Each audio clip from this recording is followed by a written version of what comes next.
to experience the highest qualities of the mind, what we propose is just to give the mind a chance.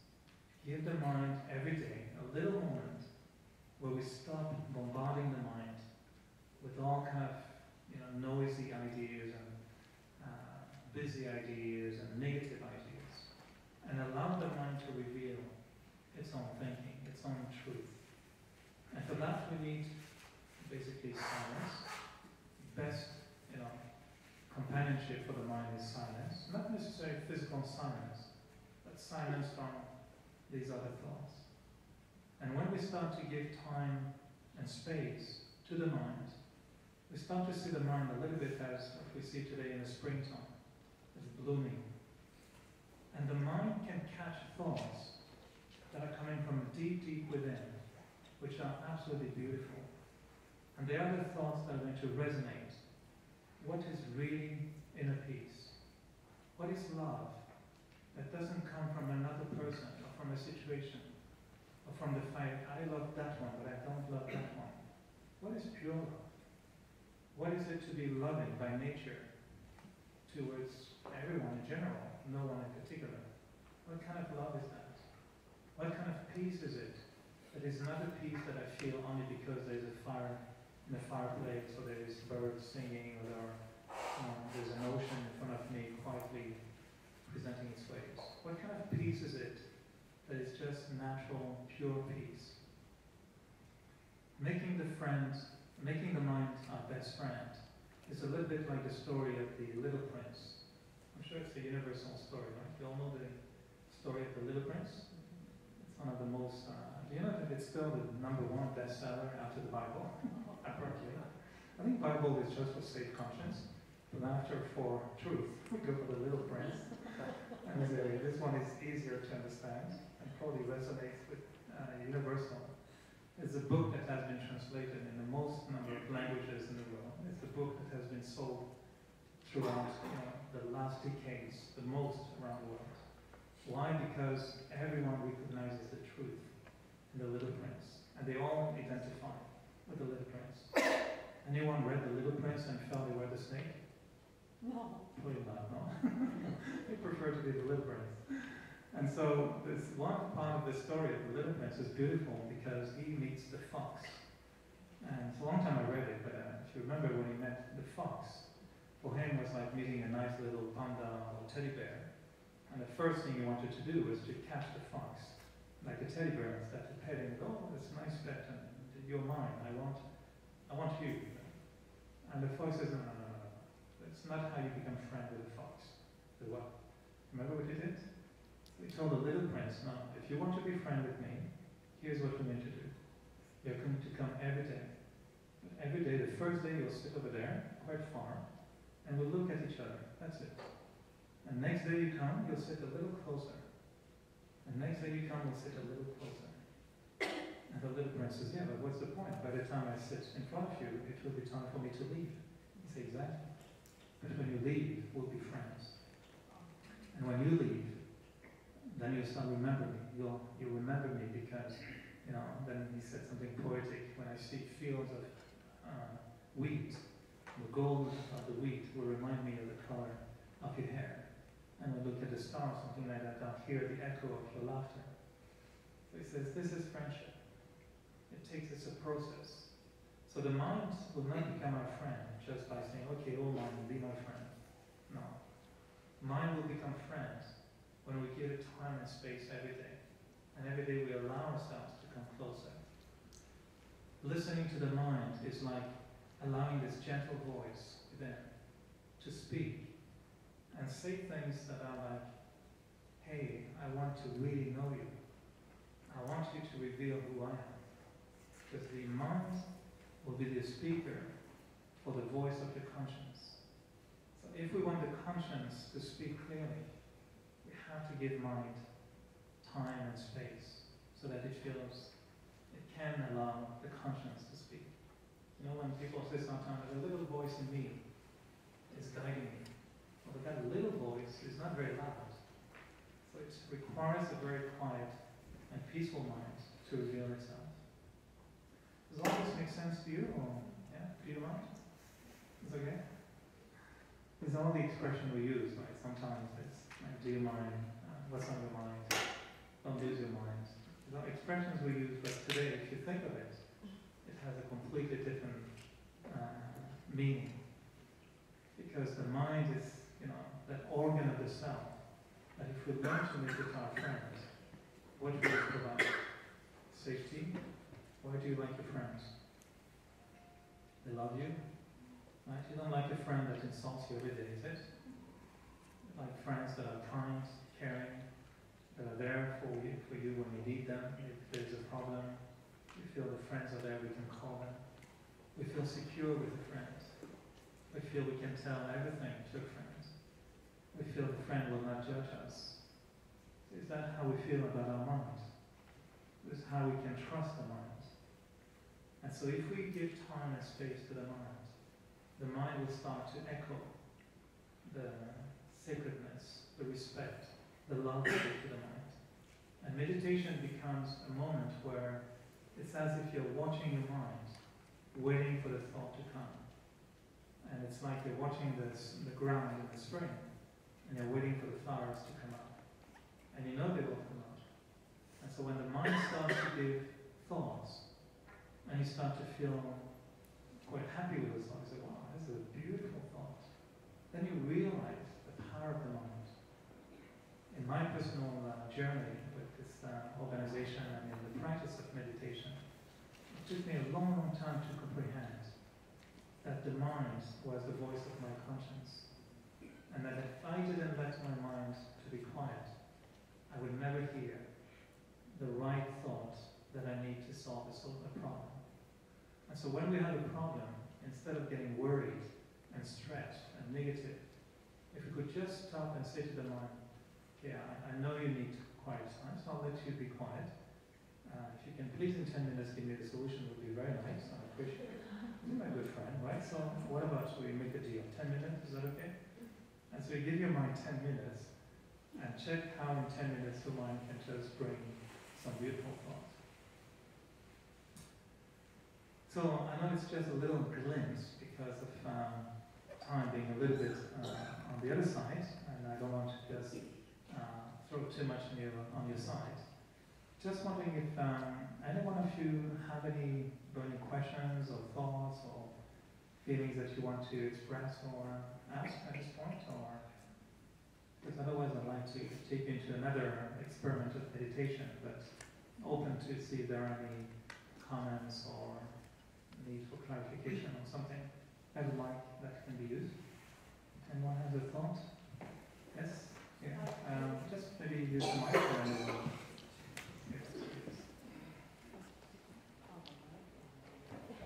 I just want to confirm you're suggesting doing sitting down for about 10 minutes every day and getting to know your mind, ask ourselves the questions you asked us.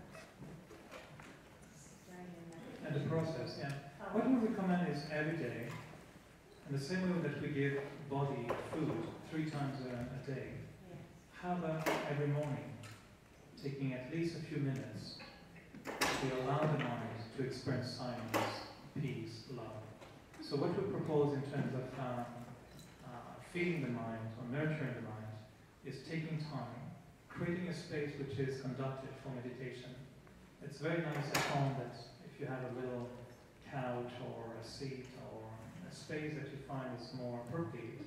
I know it sounds very cliche or very stereotyped, but it's very nice to have a little candle because it helps you just to focus. It just represents, the little flame is a very good representation for the soul, for the mind. So you have this little flame, it creates immediately a kind of sanctuary feeling or kind of spiritual environment. You might want to play soft music, and you just create a nice environment, somewhere that you feel is beautiful. And just for 10 minutes, really, you don't need to go much longer in the beginning. If you have half an hour, that's good, but just to start with, just 5-10 minutes. And you decide, okay, I'm going to meditate on, let's say, love for myself. For 10 minutes, you just allow thoughts to be focused on one specific topic. So you just tell, okay, this morning, this meditation is going to be love for the self. So you just sit down and say, yeah, I'd love to feel that love for the self. What self do I love? What is it to love the self? Can I appreciate who I am as a person? So you go like this. You create thoughts, because mind cannot stop. That's the one thing that the mind doesn't do, is to really stop. It can try to stop your mind, but you'll succeed for maybe 30 seconds, or not even that, 10 seconds, and then it will start running. So mind thinks all the time. The other thing is to learn how to direct the mind. We say that the mind, and I don't want to go into too many details. I think that you have meditation centers here that can teach. That's what we teach, to meditate, the real exact mechanism of the mind. But one thing that we learn is that in the mind, your thought has 4 characteristics. Your thought has a speed, it has a direction, it has a depth, and it has a quality. Every thought you produce has a speed, a direction, a depth, and a quality. And meditation is slowing down the mind, learning to think slowly. Have you ever tried that? You can try to speak slowly, and then all by yourself at home. I feel good. You speak slowly, right? Don't do it in public, like it looks very weird. You can speak slowly. You can breathe slowly. You can move slowly, which is a very nice thing to do. Extreme slow movement is called Tai Chi, by the way. You can do Tai Chi. So you can move slowly. You can do things slowly, just to appreciate the beauty of it. Try to cook slowly. It's so much better than cooking, like a crazy person who has electrical power in his brain. Just cook slowly. Think slowly. Think deeply. Having depth in a thought. Not a superficial thought, but a thought that you really mean. I'm really peaceful. I'm peaceful. You feel it. That creates depth. Direction means I direct my mind and I focus. I decide my meditation is on peace, contentment, love, trust in others, helping others, being joyful, letting go, etc., etc. You have a million topic for meditation possible. You choose one, and you focus on that. 10 minutes. So slow mind, deep thoughts, focused thoughts, and quality thoughts. Quality means like positive thoughts, constructive thoughts, opposed to negative, waste, unnecessary, or just ordinary thoughts. So positive thoughts. Is that clear? So it's very simple. Slowing down, directing the mind, deep thoughts, quality thoughts. If you can create these 4, believe me, I'm going to feel the same way at home. It's like if you were to breathe extra oxygen, if you're really high. It's the same way. If you think very positive, very directional, very deep, very slowly, for 10 minutes, no doubt something will happen. So for once a day, for just 10 minutes, and you can really feel the different little environment that is conductive. That's nice. And if not, sometimes you are in a subway or sometimes you're in a bus. You have about half an hour, then you just sit quietly, nobody will know. Keep your eyes open. As they get for 10 minutes, you can put some music in your ears, and that's your meditation moving center. It's called the bus. It's not nice to have the bus as a moving meditation center. It's free of charge, no problem. Enjoy your meditating in the bus. Very good. And then you can even give positive vibration to everybody in the bus. It's very good when there's traffic jam, negativity, everybody's upset, and you become the beam of light in the bus. Sure, enjoy it. In a grocery store, and then you're lining up, and the cashier is first day at work, panicking, and there's no more paper in the little thing, and the cash machine doesn't work. Everybody's upset. You are number 10 in the line. Good time to meditate.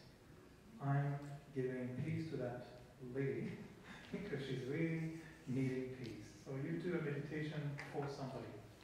You help that person, putting the paper together and punching the buttons together. Feel sorry for her. It's first day. Why do we get nervous and upset and negative? Let's give them, a smile. And when it's your turn, you say, hi, hot day, isn't it? And give a big smile, and you see how wonderful she is.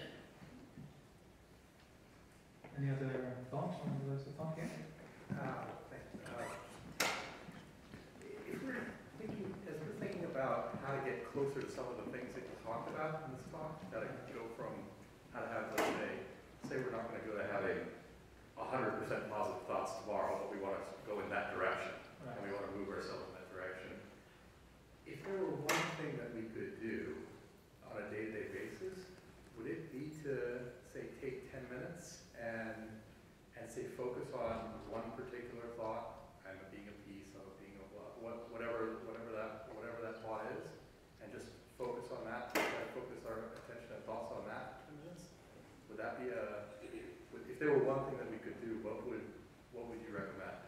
Well, that is a start, and the reason why we think that this works very well is because if you decide in the morning to take 10 minutes to work on something, for example, called patience, and you woke up in that morning and you feel, okay, I better fill myself with patience today. So you sit quietly for 10 minutes, and you just give yourself a chance to be patient, and you tell your mind, I know you need patience. I also want patience. Okay, patience is what?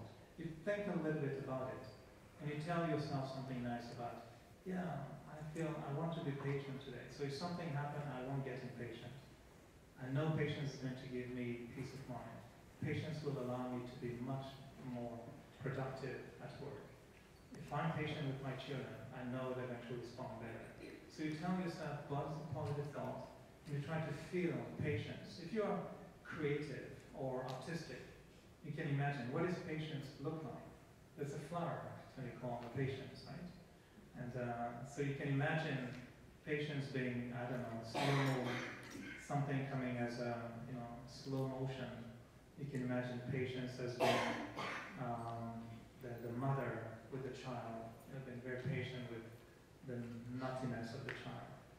If we do that, what's going to happen and why it's working is because later during the day, let's say something happened, and you start remembering your meditation from the morning.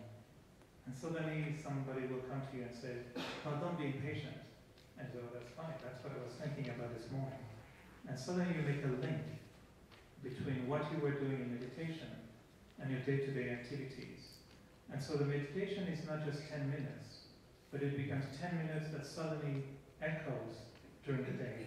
And we start using the topic of the morning during the day. If we meditate on, let's say, being very tolerant, again, you experience the quality of tolerance, but later during the day you feel the tolerance being useful at your work or with your family or with your friends. So like that it echoes. Another thing that we recommend is to read. It's very good to have a good source of information to nurture the mind with positive thoughts. You cannot just invent them all. It's good to read, to learn. There are positive thoughts everywhere now. You have thoughts of the day. You have different books about qualities. At the meditation centers, we provide lots of books that are exactly designed for that. One paragraph, that's it. You open a book, any page, one paragraph about self-respect. Then you read it and then you think about it. Meditating or making the mind one's own friend is just about teaching the mind to be focused, teaching the mind to appreciate positive thoughts. So, can I follow that then? Yes. How would you pick the topic for the day to focus on?